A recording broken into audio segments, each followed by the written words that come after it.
so then when you do that, you're now shaping the past, you're framing it, and if you like write it down, now you're actually integrating it. You're making it deep, you're making it real, so your brain transforms a lot faster while you're asleep because you're like actually making explicit what's happened. Today, a lot of people are struggling with addiction to overstimulation, whether it's alcohol, porn, social media, sugar, ultra-processed, hyper-palatable junk foods, you name it. People have this addiction seemingly to overstimulation. So what are some practical ways that people can take back control of their lives from this addiction? Yeah. So I'll start big picture, as you said, and we will make it as practical as possible. So the fundamental aspect of all this is going to be identity. Your identity is fundamentally two things, and I'll break them down, and I want you to just drill me on this. Yeah. So in one simple way, it's your story, right? It's the narrative you have about yourself. So it's how you define yourself. And so it's how you define your past self, present self, and future self. So I look at story as framing. It's how you frame things. And so obviously we all have addictions. And so how we frame our lives, how we frame our day is going to dictate a lot of what we do. But the second one, which I think is just as important, is standards. So your identity is your story and it's your standards. And fundamentally, it's actually your minimum standard. So one of the core, I guess you could say, definitions of identity is it's that which it's the most defining features of yourself. So that would be how you define yourself, but it's also that which you're most committed to. And so that's why it hits the concept of standards. And so for me, standards is really about filtering. It's what you filter for. And most people, they have a really low floor. Like they have we all have addictions, and you can know your standard or your filter by what you say yes to. We're all getting what we look for. And so fundamentally, it's really about getting connected to your future self, the person you really want to be, and then using that as a much tighter filter for what you say yes and no to. And there's a lot of research on this, getting clarity on who your future self is, who you want them to be, like mentally, cognitively, but then getting emotionally connected to them and starting to make that your new standard or your new filter. Once you start doing that, then you're going to start saying no to things that don't fit that filter or that frame. And it starts to be a lot more organic, raising the floor and saying, yeah, these are things I used to say yes to. I used to say yes to consuming a bunch of sugar, but that doesn't fit the filter of my future self. It may fit the filter of my past self.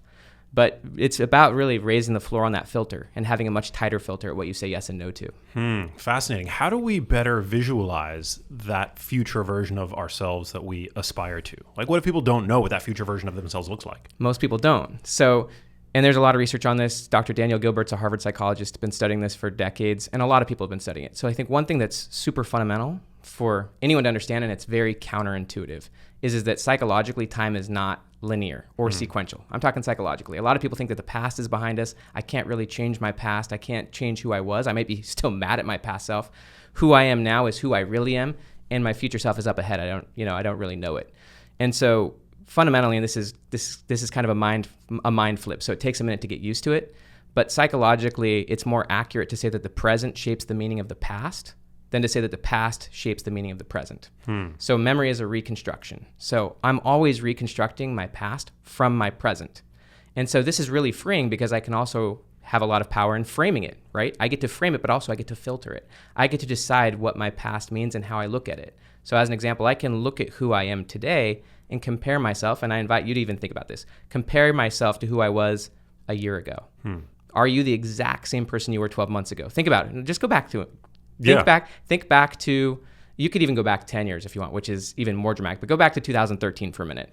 Go back to who you were in 2013, how you saw the world, what you thought was success, who your friends were, what your hobbies were. So like you don't frame the world the same way. You don't see the world the same way. You don't even, you probably have a lot of very different hobbies, passions, priorities, values, right? Absolutely. Yeah. I mean, there are some things that there are some values that have endured and interests that have endured, but for the most part, I've become, I think, just a much better, more complete person over the past 10 years. I've honed a lot of my beliefs and values about the world, and my priorities have shifted. And part of that has to do with, I guess, just getting older, but also the wisdom that I've acquired over the past 10 years. I mean, a decade is a long time.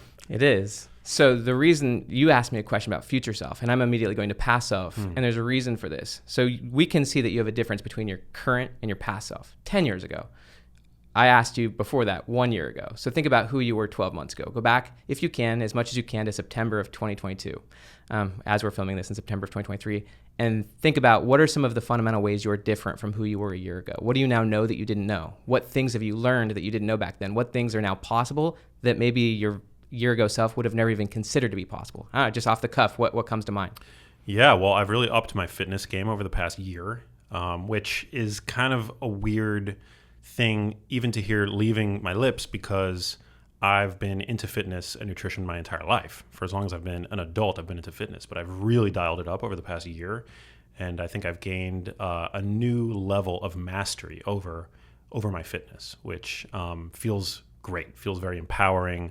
And I'm super, super excited about that. I've also, I would say just my, I think my values have definitely evolved, and I've evolved in terms of my values, in terms of what I'm looking for, in terms of my social connections, my potential romantic connections. I've just, the past year has been, I think, a year characterized by a lot of growth. And I think part of that has to do with the fact that I've been largely alone, and not lonely, just to make that distinction off the top, but I've been like my brother, who I've been very close with over the past year, has had a baby. So he's been very tied up in like babyland for the past year. And my other brother is in a relationship, and a lot of my friends have moved from where I currently live, which is like central LA, to the west side. So I've kind of I spent a lot of time on work, but I've had a lot more time just to myself, to introspect and to develop myself and to grow and to read and explore and kind of push the boundaries of what personal growth looks like for me at this stage in my life.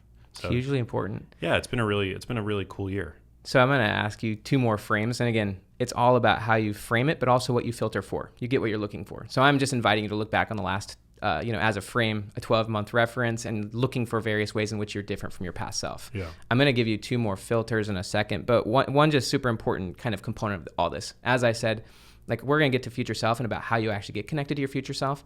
But why I'm going into the past self, for one reason, is helping orient towards time. So psychological time means that the past, present, and future are all happening right now. So how I'm operating in this conversation, like you've probably heard the quote, you don't see the world as it is, you see the world as you are. I love that, yeah. Right, yeah. And like one of my psychology professors once said, and I just laughed, is he said, if a man says that a woman is beautiful, he's not describing the woman. He's describing himself, right? Think about it. Like, because you don't see the world as it is, you see it as you are. Yeah, right? yeah. And so you're seeing things through your lenses, but the lenses are shaped by how you frame your past and also what you're going for in your future, right? So like when it comes to the future, like when my kids got really interested in, like, just as an example, Teslas, because they're trendy, right? Like this was like a year or two ago. All of a sudden, of course, because that's what we're filtering for, that's what they're interested in, we start seeing Teslas all over the place, right? And so all of what we see is based on how we frame our past and our future. And again, psychologically, they all exist right now. Like when it comes to the future, and we're not going to go too deep into that right now because I want to actually help the people understand what it means to have mastery over your past. But just to give the high level frame, you really want your future to dictate your present, or even your future to shape and filter what you do in the present. And you want your present to continuously shape and filter what the past is. So back to that quote, and this is actually a quote from like a really profound psychologist named Dr. Brent Slife, but he said it's more accurate to say that the present causes the meaning of the past than to say that the past causes the meaning of the present. But most people, we've been trained in Western culture that time is linear and sequential, so we believe that the past is determining the present.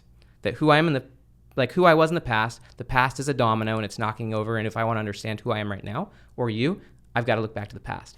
Psychologically, it's way more accurate, way more useful, way more powerful to say that the present is actually continuously shaping and reshaping the past, which is powerful because then, you're the one who determines your past. You're the one who frames it and filters it, and you can use it or be used by it. But also, when it comes to the future, most people, and this is one of the reasons why people get disconnected with their future self, they have a hard time visualizing it, understanding it, is because most people, they take the past and the present, and they use that to shape what their future is. And most people, and this goes back to Dr. Gilbert's research, most people don't take time imagining their future self. Because they're taking the past and the present to kind of push it off into the future, to project into the future, they mostly think that who they are today is who they're going to be in the future, even 10 years. So I invited you to look back 10 years. Even when people do that, and they're like, oh yeah, I'm way different from who I was 10 years ago. Even after doing that experiment or that test, when they think ahead 10 years, most people predict very minor changes in their current self. Yeah, they're like, I'm going to be the same person. Because the phenomenon is called the end of history illusion. Like that you've had all this history, but because we take the present and use it to project and create the future, we just assume that we're the finished product. When the truth is your future self is going to be massively different, wildly different. And to Albert Einstein's point, imagination is more important than knowledge. And so you want the future to dictate, filter, and define what you do in the present. And you want the present to dictate, define, and filter how you see the past so that you're continuously getting better and better at it. Wow. So is it fair to say that most people generally have a lot more latitude in terms of who they can become in the future than they give themselves credit for? Yeah. But so like the psychological kind of crux of all this is called psychological flexibility. But a lot of it has to do with going back to the past. Most people have a lot more latitude in how they frame their past. And if you really think about it and if you get good at it, people are actually far more different from their former selves than they actually think. But it's because they're not thinking about it. They're not actually reflecting upon it. And so as an example, I gave you a year. If I was to give you a month, and if you really thought about it, like my guess is if you really like framed it and thought about it, you could find many ways in which you're different from who you were a month ago. And you can get to the point where you can do it even on a daily basis, where at the end of my day, kind of like gratitude at the end of the day, like most people are just not looking for it. They're scrolling, they're inputting, but if you look for it, you can find 1,000 things to be grateful for today if you look for it. But it takes time and it takes a muscle. Usually when people are starting with gratitude, it's kind of hard to find anything to be grateful for. But when you get good at it and you start framing for it, you'll find more and more of what you're looking for. And so you can even get to the point where on a weekly basis or even on a daily basis, I can look back and say, how am I different from who I was 24 hours ago? What do I now know that I didn't know, yesterday? Like what's now possible that I would have never even considered? And so then when you do that, you're now shaping the past, you're framing it. And if you like write it down, now you're actually integrating it. You're making it deep. You're making it real. So your brain transforms a lot faster while you're asleep because you're like actually making explicit what's happened. And so the reason I bring that up is because, yes, we have way more, your future self, and this is to Daniel Gilbert's point, we massively unpredict how different we are from our future selves and how different they could be. But we also massively underpredict how different we are actually from our past self, simply because we're not thinking about it. So, I mean, the only truth is the present, really, because the past is an illusion, right? And the future is obviously we're poor predictors at how we're going to show up in the future. So it's really the present is the truest experience, I guess, of life that we're having, right? Like and yet, what is that quote that comes up now and then? That anxiety is basically like fear of what's going to happen in the future. Depression is rumination on the past. And yet it's really the present. It's the present that is all we have ultimately.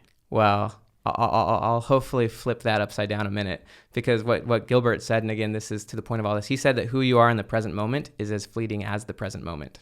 So think about it. If I'm not the same person I was 24 hours ago, obviously if I've defined myself that way, which is really what a fixed mindset is, then I've caused that frame, and then I'm going to, project and expect. One of the things that they call it is a default future, that we have the future that we most predict and expect, which if you already have overly solidified and defined your past and current self, then your future self probably isn't going to be expected to be much different. But the past and the future are actually happening right now. It's shaping how you move forward. And so if you have a past that you're depressed about, right, or ruminating about, or if you've overly become dogmatic about a certain frame, this would be the opposite of psychological flexibility, which is the ability to see things from a new angle, maybe have a new story on that past experience, or even just that blunder of a conversation you had before, like being able to look at it from a different angle and have a different meaning. So who you are in the present is shaped by how you see and are operating in your past and future. And so if you're dogmatic or angry at the past still, of course that's going to impact who you are in the present, right? Like you're going to be hinged and stuck on narrative stories, anger, emotions. But also if you're unclear on your future self, if you're not connected to that, then it's going to be really hard to be focused and intentional. I mean, a big aspect of flow is having clear goals because it gives you a direction. And so if you don't have quality connections with your future self and an emotional connection and clarity about what that is in an emotional future, like an emotional connection to that, it's going to be really hard to make good decisions here in the present. But also, if you've got poor frames and views of your past, or if you're still holding on to certain things, then of course you're going to be, you're going to be stuck. You're going to think that the past is dictating who you are. So you really want mastery over both your past and your future so that you can operate in the present. That's really what positive psychology is it's an increasingly useful past that you're grateful for and an increasingly purposeful and exciting future that you're operating towards. That's what allows you in the present to operate powerfully in the present. So what is the method then to cultivate greater psychological cognitive flexibility? Because I feel like so many of us are so frequently stuck in that go, go, go mindset, especially today. And then you throw into the mix those addictions that we talked about earlier, right? Like there's the doom scrolling on social media. There's the addiction to hyperpalatable junk foods that keep us, I think tethered to bodies that don't feel as great, right? Because inevitably you don't feel great when your diet is primarily comprised of ultra processed foods. So how do you break the cycle? And is there a method to cultivate greater awareness and flexibility around these themes? Totally. I think that using the future and also using the past, one would be just the regular practice of like referencing how you've changed, seeing that you are changing, and even more recently, if I'm seeing that I'm changing pretty rapidly, that shows me that I'm quite flexible. So like looking for evidence of change. Exactly. Filtering for that evidence. Does it help to write these, to like 100%. To journal, yes. Perhaps? Journaling is really powerful. So like as an example, at the end of the day, and Dan Sullivan and I wrote an entire book on the topic called The Gap and the Gain. But like, in the research on gratitude at the end of the day is write 3 things you're grateful for. Psychologically, that's going to make you just framed the day in a positive, right? Rather than a negative, which is often how we frame our day, or we just don't even frame it at all. We just scroll to sleep. And so, I think that just regularly at the end of the day, you could do like a 3 to 5 minute journaling session, reflecting on the forms of progress you did make that day. Like you're, again, looking for that evidence. But in a lot of ways, because you're looking for it, you're actually creating that evidence. And so you could look for what are the forms of progress I made today? What are the wins? What are the positive experiences I had? Even if everything fell apart, again, you're the one who determines the meaning of it. You're the one who shapes it. But also looking for evidence of change between your past self and your current self. So that's one way. And you could do that on different time frames. Like you could do that, at the end of every week, just look for differences. But you could also scroll back to the beginning of 2023 and just like, again, use different time frames for different lenses. Yeah. And so that's one. But give me some examples of like where to look for this change. Because if people don't know where to look, I think it... Well, here's one. Here's one for you. So you talked about how like your fitness is on a different level than it was a year ago. Yeah. Right. So one way of looking at it, I talked about how like identity is 2 things. It's the story you have of yourself. It's the narrative of your past, present, and future self. So one of the ways that you can look at it is how do you define success right now versus how you did a year ago? Like what are you looking for? How do you frame even the meaning of yourself or what you're looking for or what matters to you, right? And so like that's one, but also the other one is standards, minimum standards, or your floor. So you said that you've grown a lot in your fitness. And so you could say, well, what was my floor? Like, what were the things I said yes to a year ago in terms of like what I ate or what I consumed or how I spent my time? How has that floor gone up such that like my minimum standard is a lot higher in certain areas? Maybe like my standard on my work or on like what I eat, where it's like, I can see that there's a lot of things I said yes to a year ago that I say no to now. I mean, give that as an example. Like a year ago, you may or may not want to, but what are some of the things you said yes to a year ago that because you've upgraded in certain areas, it could be in work, health, relationships, how you spend time, things that you now have filtered out? Yeah, I think I used to just go to the gym and I used to work hard in the gym, but I think now in retrospect, there's this distinction now that I am able to make between going to the gym to exercise and going to the gym to train.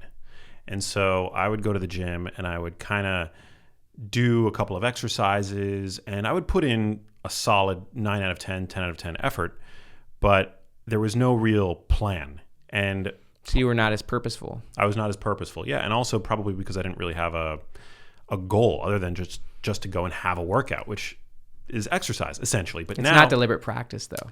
It's not. It's routine, but it's not deliberate getting better. Right. But now, I'm not an athlete, but now I look at my exercise less as exercise and more as training to get stronger, to become more resilient, more what's robust. The difference in your identity between those two? Because if you're training, maybe you still said you're not an athlete, so you still don't frame yourself that way. Maybe your future self is. Yeah. But what is the difference in how you define yourself as someone who's training now versus someone who just routinely exercises? There is a difference in how you frame yourself, which is why you're doing it differently. Well, I think, I'm more goal-oriented. I think I have more specific body composition and strength goals. So you have a more vivid future self. Yeah. I definitely have a more vivid future self. I think, when I look to the future, I think of myself as being potentially leaner, having, more muscle, being stronger. So I have a very clear vision of myself in the future. I mean, it's not so clear as to be that it's like a rigid vision of myself, but I just know that I want to be better than I am today. I think rigid's a super important point, because how I view the past and the future is it's like a draft of like an email or a draft of a book, right? Like, again, who I am tomorrow is going to be different from who I am today. And so how I frame or how I reconstruct the past is going to be different. And so it's always a draft. So you don't have to be rigid about your future self or your past self. It's just a continuously updating, refining draft.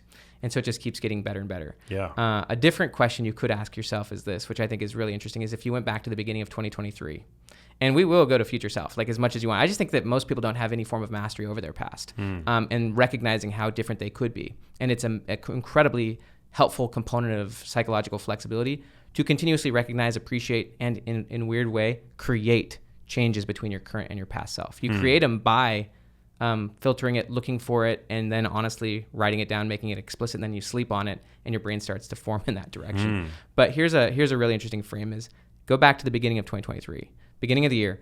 Has anything happened like right now for yourself, whether it's experienced or it could be experienced, it could be achieved, or otherwise that you would have thought was impossible at the beginning of the year? So that if you went back to who you were at the beginning of the year and what you were projecting forth and what you were thinking about, has anything happened that version of you would have thought was impossible, or at least highly improbable, or would have even been outside your past self's frame? Yeah. I totally unfitness related. I've gotten to spend a fair amount of quality time in London, of all places. I actually just got back late last night from London, and prior to that, about 2 months ago, I was there for about a week. And I remember at the beginning of the year, I was really longing for international travel, particularly travel to Europe, and to like really get to like feel, immerse myself in a different city.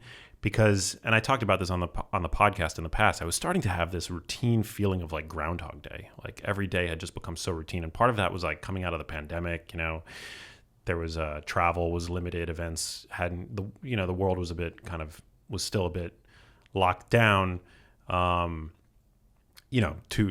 years ago, maybe even like a year ago in certain parts, but everything is seemingly back to normal these days. And so I was like really jonesing for a trip, for a significant trip.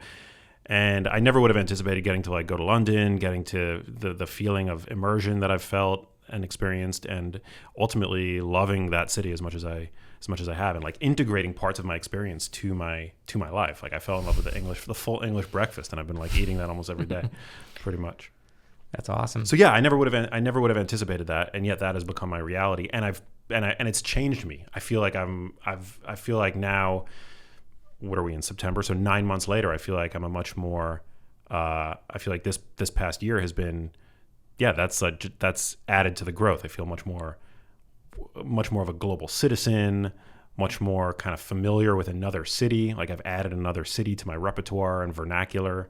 So it's been, I guess that's one way. So I'm going to jump ahead to future and kind of, because this is a huge aspect of psychological flexibility, but there's just kind of one more thing I want you to think about, which is everything you've just talked about with like, I call it becoming more English. Yeah, becoming more But English. if you went back 3 years, which is, actually a very big time frame, think about what is normal to you, what you've normalized, because that would be basically your standard.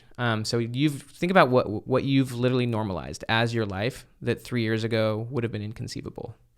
Like you have a normal, like we all adapt to our reality, and then we overly assume that it's actually more similar to our past than it actually was. Yeah. And so think about what you've actually just normalized as you're like, now you're a fish in this water bowl, right? Yeah. But like the old version of you even 3 years ago, like this would have been like alien to your past self. Like just think about what have you actually normalized in terms of either lifestyle, thought process, how you do things that even 3 years ago you really couldn't have comprehended. Yeah, I mean, well, I'm really getting to like jog my like I might be pushing you too hard on this one on the past. No, I like it. 3 years ago, I never would have. 3 years ago, I know that I hadn't yet felt a sense of real, like, I think I still felt insecure about my footing as a professional. Sure. Doing what I do. Sure. I've seen tremendous growth and validation in so many ways with my podcast, with my books, with my work, with my speaking, with my media exposure over the past 3 years. And prior to that, I mean, if you would have asked me 3 years ago, I probably would have said that I feel successful, but in retrospect, looking back at the prior 3 years, from 2020 to now, I mean, yeah, the growth of the podcast, the level of respect that I feel like I've been able to achieve from my peers, whether they are medical doctors or scientists or dietitians or lay people, like I feel like I cast a pretty wide net with my work, and the respect that I get from others in the space to me is like very validating. And I've gotten to go on major podcasts over the past 3 years that I never would have anticipated. I got to do Joe Rogan. I got to do Diary of a CEO. That was super fun. I've become semi-regular, as of today at least, on the Today Show, which is like a dream come true. So, What 3 years ago you would have believed that was possible? I mean, maybe you were gunning for it. I mean, you obviously were. That version of you had a future self that they were working towards. Obviously. But were these things that you're describing, like, maybe you had already done it 3 years ago? I guess I don't fully know, but how many of these things would your past self obviously have been like dreaming about, but maybe not even thought was possible? No, I probably wouldn't have. I probably wouldn't have. Probably wouldn't have said that it's impossible, but likely I probably would have shrugged my shoulders and maybe written you off. I mean, you would have, because you were someone who wanted to, and you were stretching and striving, like you would have. Of course, you would have been like, yeah. I mean, I think I can possibly do it, but it was a far reality away. Yeah, for sure. I mean, but now you're describing it as pretty normalized. Yeah, it's become normalized, and I feel that I've achieved a certain degree of success. I'm not going to say that I've reached the peak of success, but I've achieved a degree of success that I feel very comfortable with, where whether it's financial stability, which is really important today in today's macroeconomic climate. I feel a sense of impact, that I'm helping people, and that it's all just incredibly validating. But I distinctly remember 4 or 5 years ago when I first launched my podcast, I thought that the podcast market was already saturated. I thought there were already enough podcasts. How is mine possibly going to stand out? I didn't think that I was necessarily going to be any good at it, because I know that I'm very comfortable being interviewed, but I didn't necessarily know whether or not I was a good interviewer, and I'm acutely aware of the skill that it takes to be a good interviewer, and I didn't know necessarily that I had that skill. And so I never would have anticipated that the Genius Life would have gone on to become as successful as it is, but it just happened, and I mean, it didn't just happen. It's not like it didn't, and it certainly didn't happen overnight. It took a lot of work, and I've grown, and the show continues to get better over time. But yeah, I never would have been able to anticipate, the same way that 3 years ago I never would have been able to have anticipated getting to go on, Rogan, who I've been a fan of forever. And yeah, so that's amazing, man. Yeah. I mean, I think that this is a really big frame for people to, just giving them practical tools, asking themselves, what have they normalized that could be a year ago, could be 3 years ago, could be 5 years ago, would have not been normal. Yeah. But now it's just your regular reality. Yeah. And that just shows you that you're changing. So do you care if I share with you some useful tools just for future self? Please, yes. So when it comes to like building psychological flexibility as it relates to your future self, Mm-hmm. one is appreciating the fact that your future self is a different person than you. Just like you're different, they have a different normal compared to you. And things that are very normal, but also things that are very prioritized to them are maybe outside your even frame, but also you get to largely create what that means. And also you want to get emotionally connected to the future self. And so here's where I think you can really start to stretch your psychological flexibility muscles, which is really about becoming comfortable with, like, one of the things that Brene Brown said that I think is really useful. She said it's not about trying to be right; it's about trying to get it right. Which means that, like, right now, I don't need to try to prove my current position. Instead, I'm wanting to learn. My future self will have it a little better. And so, basically, one helpful frame is taking the time to imagine your future self, getting connected to your future self, but also the playfulness of noting that your future self is different than you and can be massively different from you. Like, a growth mindset is more of a connection to your future self than your current self. If I have a fixed mindset, then I'm more connected and more defined by my current or even my past self, and I've painted those into a box. But your future self is really where you want to be operating from. Like, to the idea you want the future to dictate who you're being in the present and even what you filter for, back to all those addictions. That's raising the floor to the level or the standard of your future self. And then you want to continuously be mastering how you frame your past from the present. And so one of the really helpful things, and this kind of flies in the face of the idea of SMART goals, and like pursuing things that are, call it, realistic. There's a lot of research from this guy named Dr. Alan Bernard. He studies a concept in business called constraint theory. I don't know if you've ever studied this. No. So constraint theory is a very famous business theory, but it's also really helpful for decision making. And basically, the idea is that whatever the goal is, that's what's going to shape the core constraint, right? So if your goal is to, like, make $1 million, right? Or 10 million, like, that's going to, like, determine, like, the constraints you have to solve to achieve it. It's going to be different if you go for a different goal, like selling 1 million books. That's going to have different constraints. And so it's really about identifying that. But one of the things that he's found is that if you're going, and this fits with the difference between going for, like, linear growth or exponential growth. If you're going for, like, just very linear growth, which would mean I'm taking the present and I'm just going to keep doing a little bit more of that. What that means is that, like, say you want to grow your podcast by 10% more views. Is there one thing you could do to grow it by 10%, or is there literally, like, 100 different things you could do to grow it by 10%? Probably 100 different There's a lot of things you could do to grow it in a minor way, right? That's true of income. That's true of anything. Is like, if you're wanting to grow something in a really minor way, there's honestly too much complexity. There's 1,000 things you could do to grow by 10%. But if you wanted to grow the podcast by 10 times in, say, the next 12 months, there's probably only a few things you could do to actually do that. Most of the things you're doing right now wouldn't allow you to do that. And so, like, that's such a high bar, even potentially, like, impossible. And one of the things he actually invites people to do is to make the goal so high, back to the idea of filtering and framing. If your future self is honestly seemingly impossible and it's so high, then it requires that you look at your current self with a harder filter. Almost nothing I'm doing right now, back to, like, to the idea of the 80-20 principle. 20% of what you're doing creates almost 80% of your results. But if you make a really high goal, then, like, at least 80% of what you're doing right now would not get you there. And so it creates a really nice filter and an honesty filter for what you're doing right now.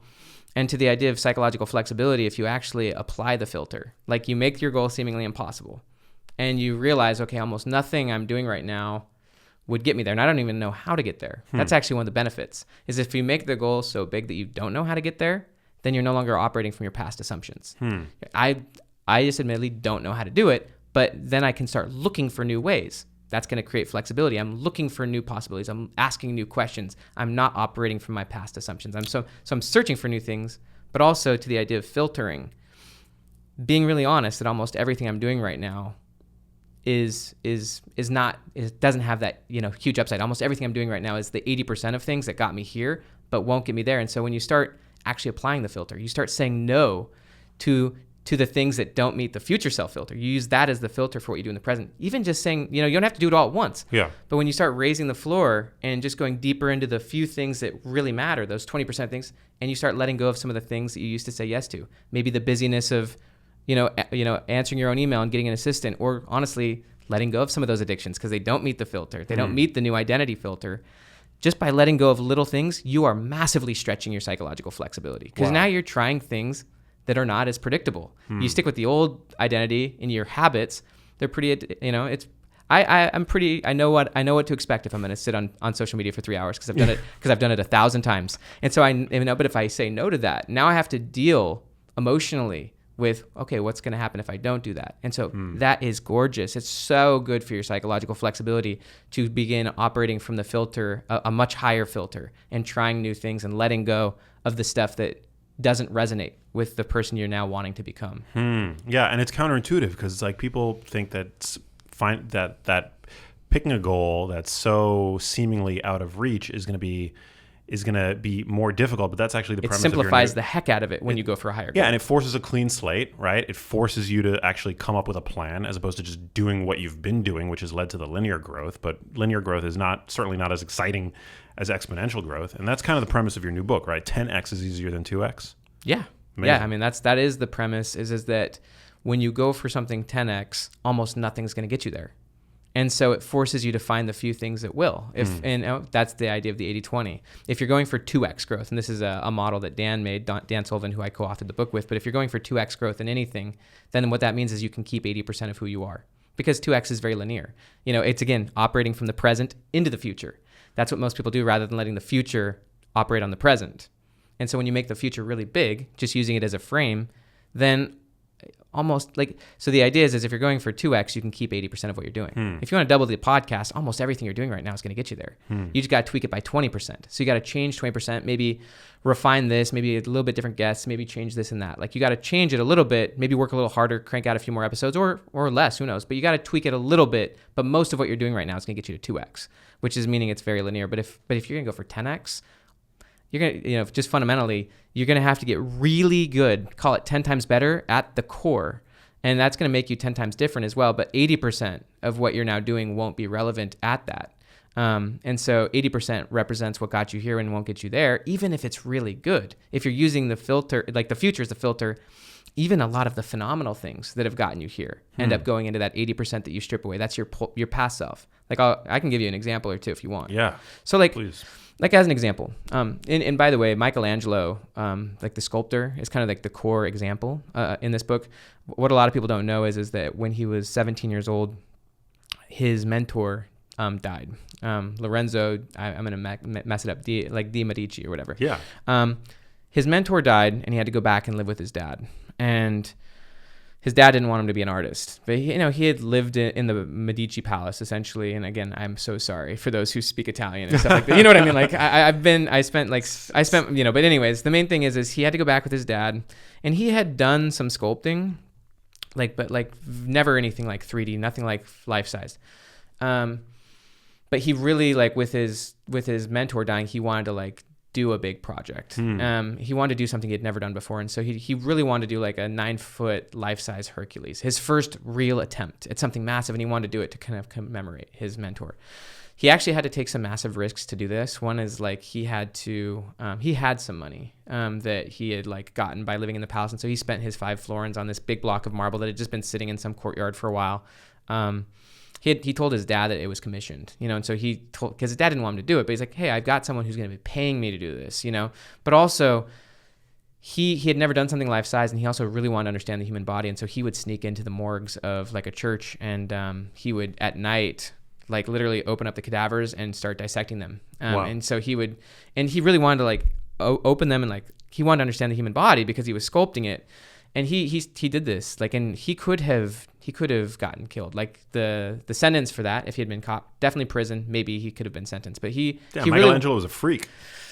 He did more human dissections than doctors who did that at the time. Wow. But he wanted that mastery. So to the idea that a big goal shapes a new process, deliberate practice. You were talking about you're a lot more intentional now than you were before. So he really wanted to develop mastery, and so part of his mastery that he uniquely wanted to develop was understanding the human body, because he wanted his sculptures to actually look alive.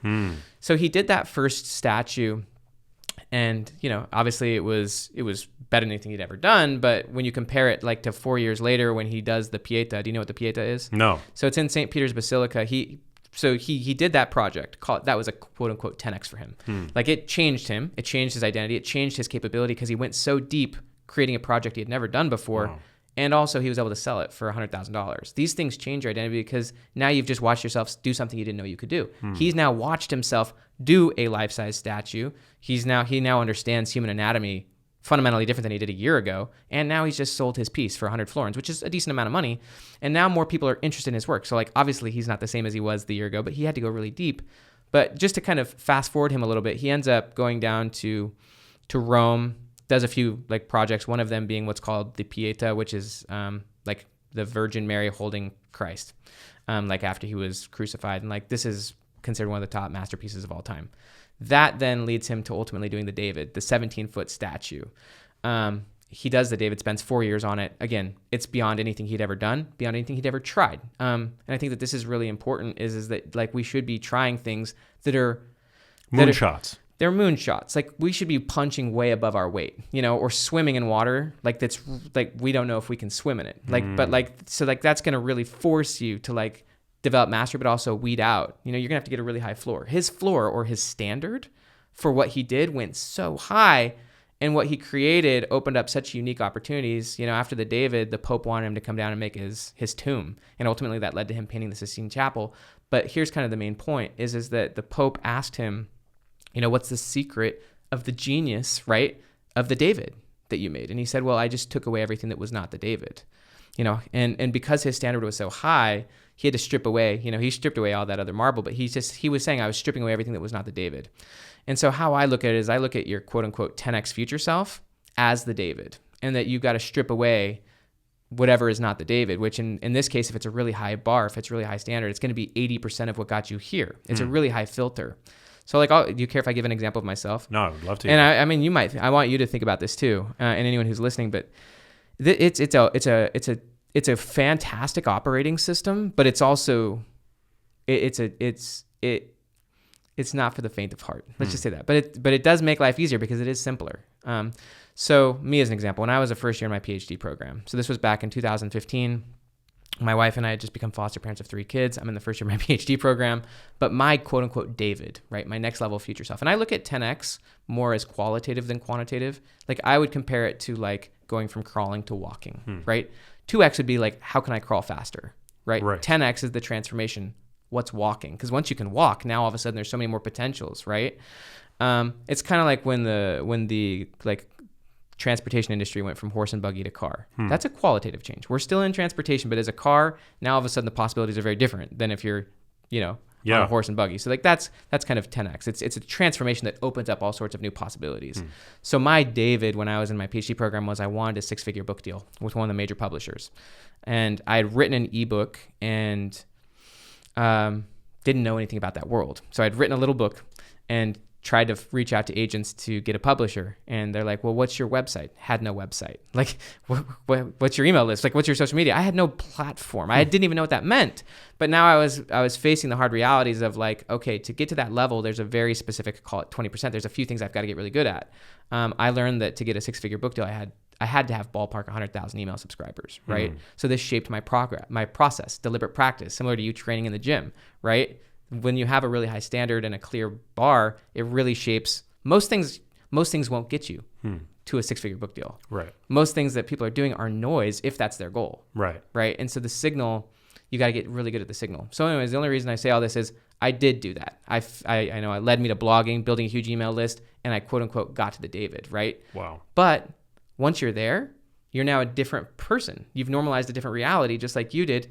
And the future that you project from there is not crawling faster. It's not continuing to do more of what you just did to get you there. Instead, you're operating from a totally different and nonlinear future self from there. So now from there, getting the book deal, the next 10X was not to 10X my blog. Actually, blogging shifted down to my 80% of the things I had to let go of for the new David. The new David, you got to remove everything. I had to stop blogging, even though that was like something I was really successful at because it didn't fit the new filter. And even recently, like even this book with Dan, this was the last one. We were planning on doing many more because it didn't fit the new future self filter. And so you got to start letting, you got to be willing to strip away everything that the future filters out. The future is what operates on the present. But to the same point, you get to decide what the past means, and hopefully you make it beautiful. And so it's just a really high bar if you want to do that, but it simplifies things because it forces you to say most of the things won't get me to that future. Yeah. Most of the things I got to let go of. Wow. What drew you to psychology, to studying psychology, and ultimately becoming an organizational psychologist? Yeah. I mean, it was a journey, and I'm intrigued by what I'll answer the question, but I am intrigued by what's kind of flowing through your brain as you're kind of hearing this and thinking about your 10X future self, the David, and maybe what's the 80%. But so when I was growing up, I was the oldest of 3 boys, and there was obviously some massive experiences that were influential. One being my parents went through a brutal divorce. I'm the oldest of 3 too. Are you really? Yeah, 3 boys. Same. Yeah. That's cool. That's really cool. Yeah. And so the divorce was gnarly. My father ended up going through a deep depression, became a drug addict, extreme drug addict. Wow. And so like my life was very destabilized, barely ended up graduating high school, and was navigating all of that. And I tried to do community college, but I had no future self. I had no reason, also had no skill. I barely graduated high school. And so I ended up dropping out of college, after 2 weeks. And I was only trying 2 classes, community college, but it was just way above my capability. And honestly, I had no reason to do it. I didn't have a connection to my future self. But I did want to serve like a humanitarian / church mission. That was just something that I felt would be like a way out of the chaos of my life. And so I ended up doing that. And in process of preparing for that, it led me to rekindling my relationship with my dad. And he ultimately did end up overcoming his addictions. He ended up even helping. But going on that experience, I did an enormous amount of journaling, read tons of books, had lots of unique experiences, serving in communities, helping people and I'm reading a ton of books. But I journaled a lot. And it just really like opened me up, and it got me interested in like what was possible. Cause I changed a lot during that experience. I'm sure. I mean, it was like fundamental, it was deep change. And I also watched myself do things that I never would have thought were possible. I became like a leader and stuff like this. And this was, before that I was playing World of Warcraft 16 hours a day, Wow. Living at my cousin's house, drinking Mountain Dew, like all the time, like had no job, barely graduated high school. One of my uncles said if I was a betting man, I would have bet against you, Ben, but like, it's just where we were, like I had a really rough context, and I just hadn't, but I think it's a testament that you're not the same person as your past self. But one of the beauties is to never be mad at your past self. There's no reason to harbor any negative emotion towards your past. It's simply a tool and something that hopefully you're grateful for. But also you were doing the best that you could given your environment at the time. And I think that that's how we should always judge our past self, frankly, like honestly. But yeah, that really transformed me, and that got me very interested in psychology. I'd read great books by people like Stephen Covey, and but also deep philosophy, deep spirituality. Even religion. And so I did go into psychology, and ultimately I thought I was going to be a professor, was very deep into academic writing and researching, but got very interested in entrepreneurship, very interested in leadership, very interested in training. That was a big part of the missionary experience, was training and development and leadership, honestly, and strategy. And so ultimately it led me to going more the organizational psychology route, organizational psychology being leadership, training, culture, development of people, motivation. And so it's just a really beautiful field, and ultimately we all get to carve out our own education. And so I was more interested directly in entrepreneurship and exponential growth strategy. And so that led me to writing books with Dan Sullivan. And so my research was on entrepreneurial courage, the difference between wannabe entrepreneurs and real entrepreneurs, but also transformational leadership theory. And so that was my education as a doctorate, and ultimately then just studying with someone who's been working with outlier entrepreneurs for 50 years. Wow. It just was kind of a fun education. Are there any prominent entrepreneurs that you say routinely draw inspiration from?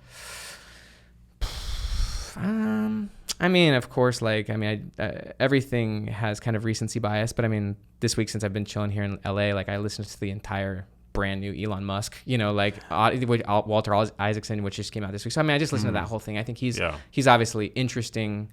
He obviously has his quirks, but he's someone is an example of someone going for impossible goals.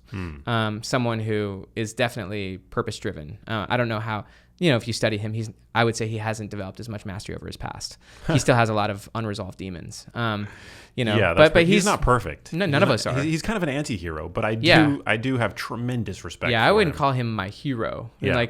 He's someone I draw intrigue from.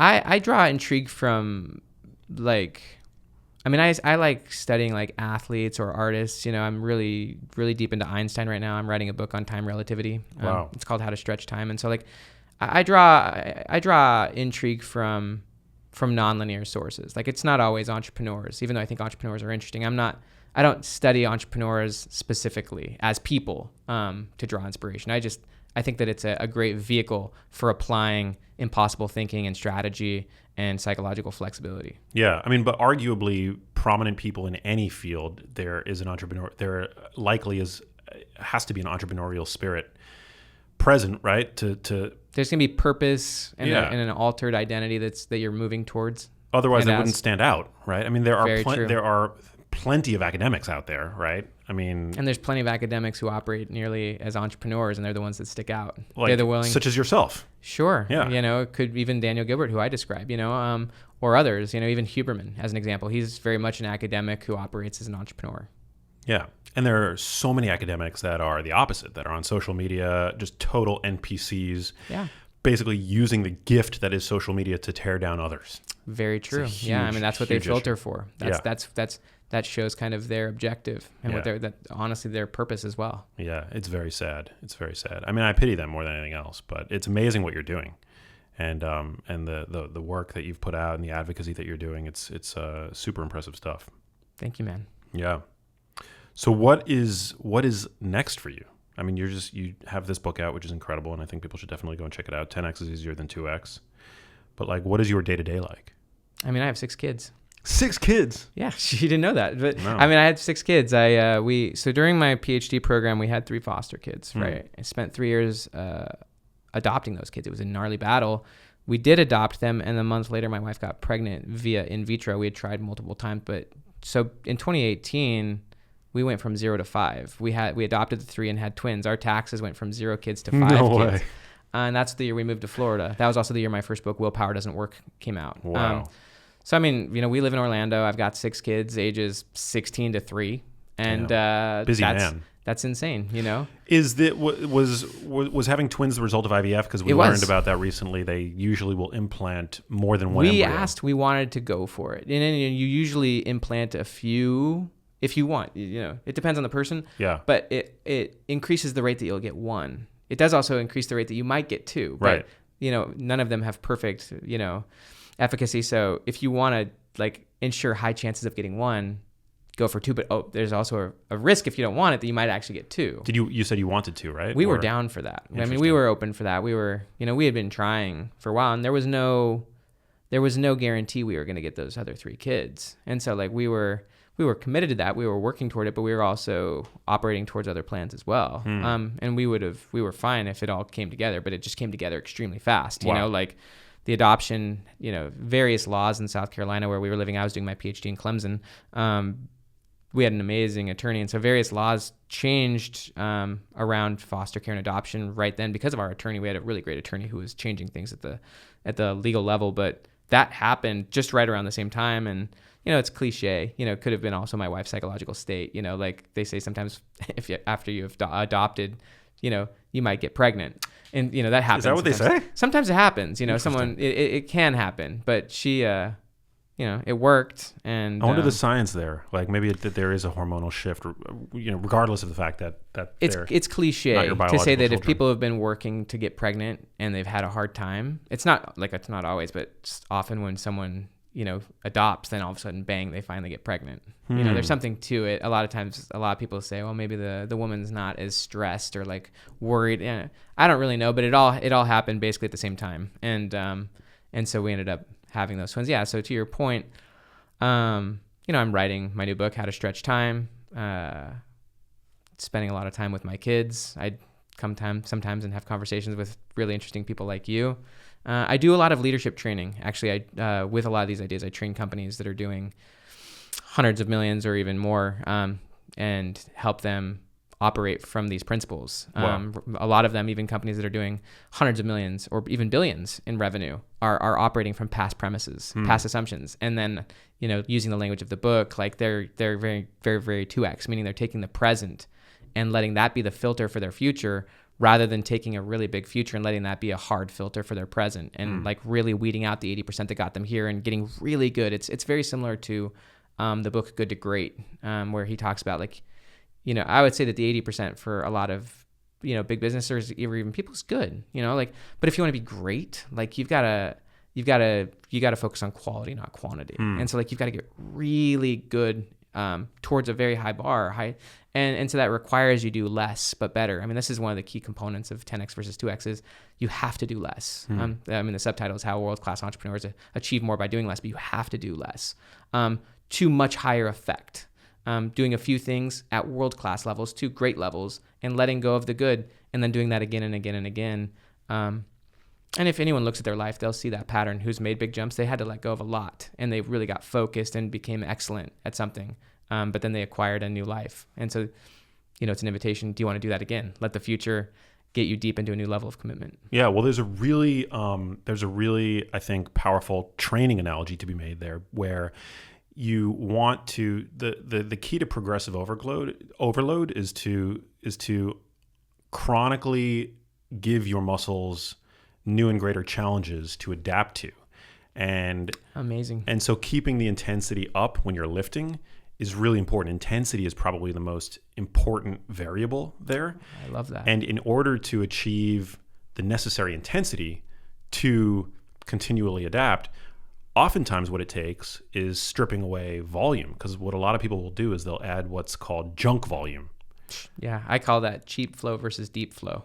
There you go. That's super interesting. But the interesting. junk volume, tell me about junk volume. That's interesting. Well, what it does they're is... just doing more with the same, like they're honestly not learning from their experience. They're just like, it's like more reps, but like to no effect. Exactly. So they're doing more reps or more sets or more exercises. But, just think about how you are at the end of your workout as compared to the beginning of your workout. You're not able to lift as much, right? So they're just adding for the sake of adding, right? Additional exercises. And what they're doing is they're increasing the chance of the risk of injury.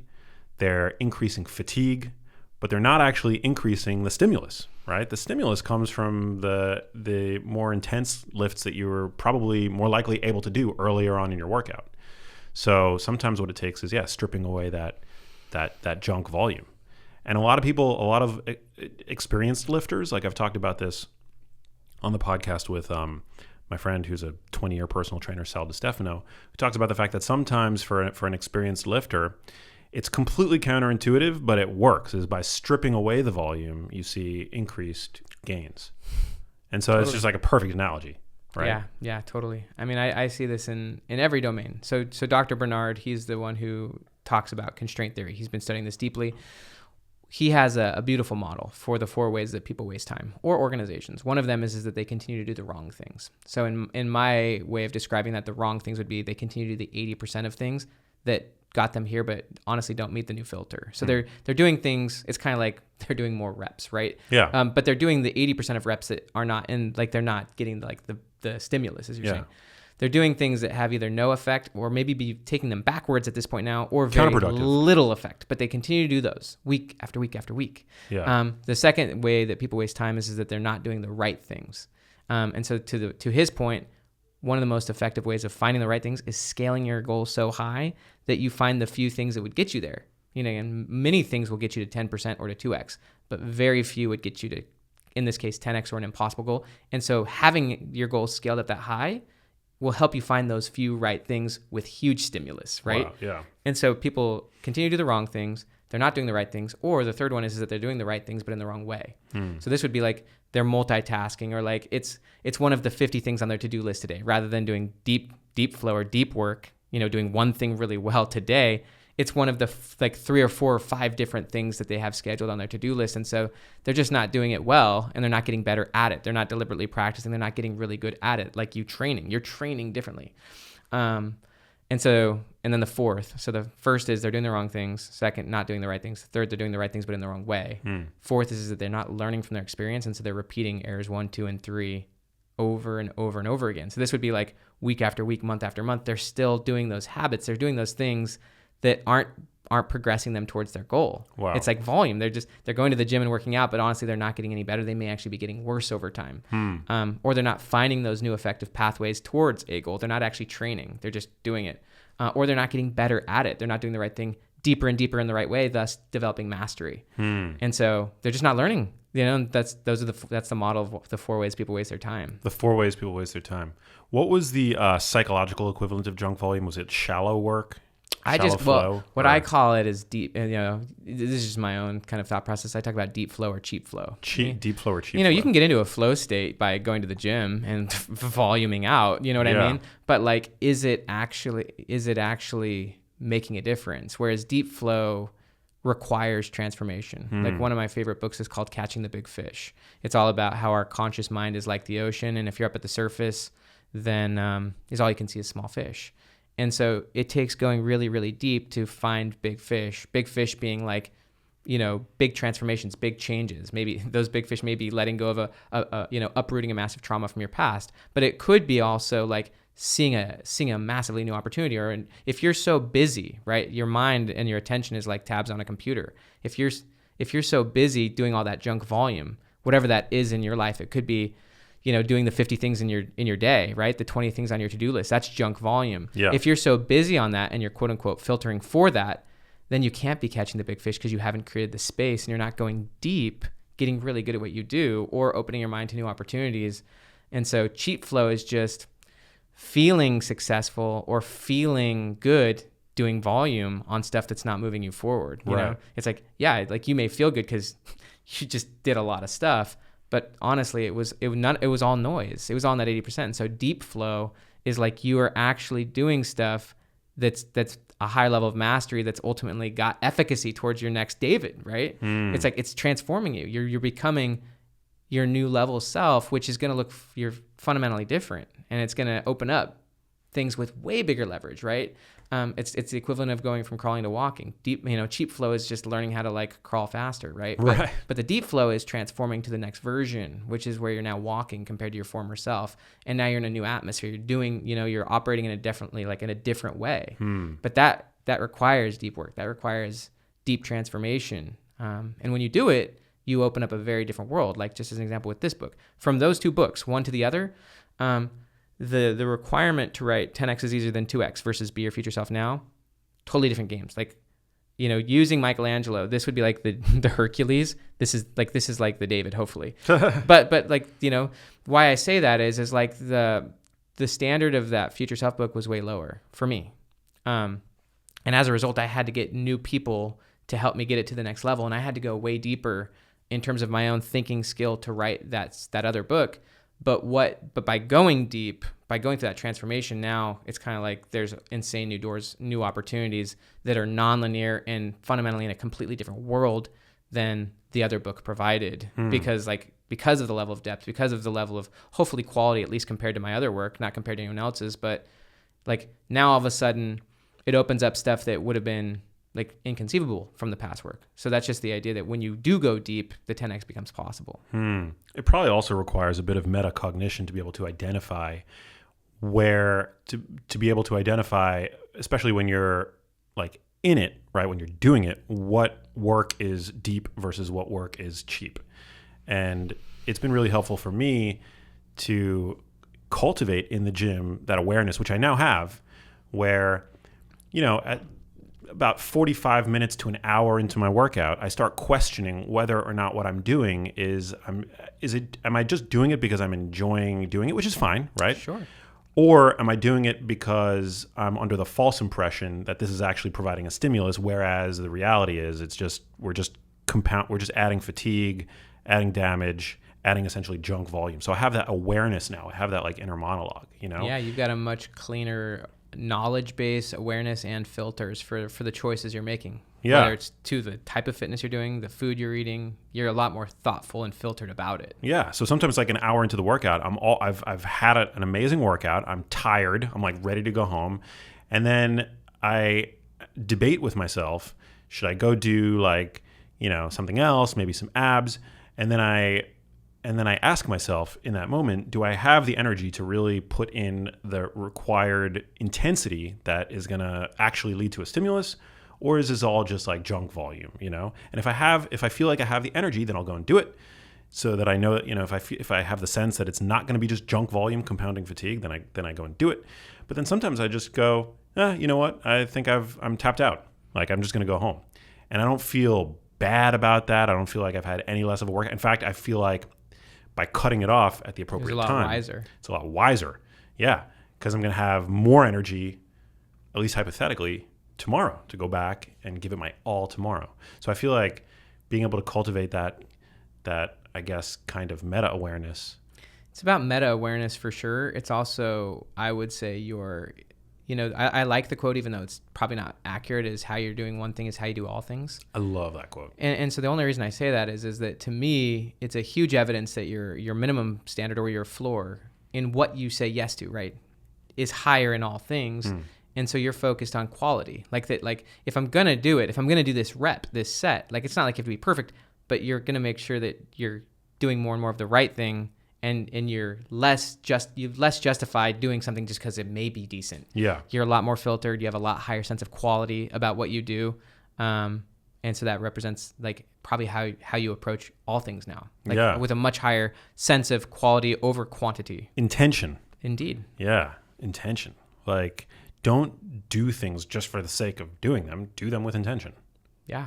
And then learn more and more from it, continue to develop wisdom, continue to refine it. And if you find in the future, which you will, that some of what you're now doing fits now in that section of volume without cause, then you'll weed it out and you'll continue to adjust and improve. Love that. Hey, if you liked that video, you need to check out this one here, and I'll see you there.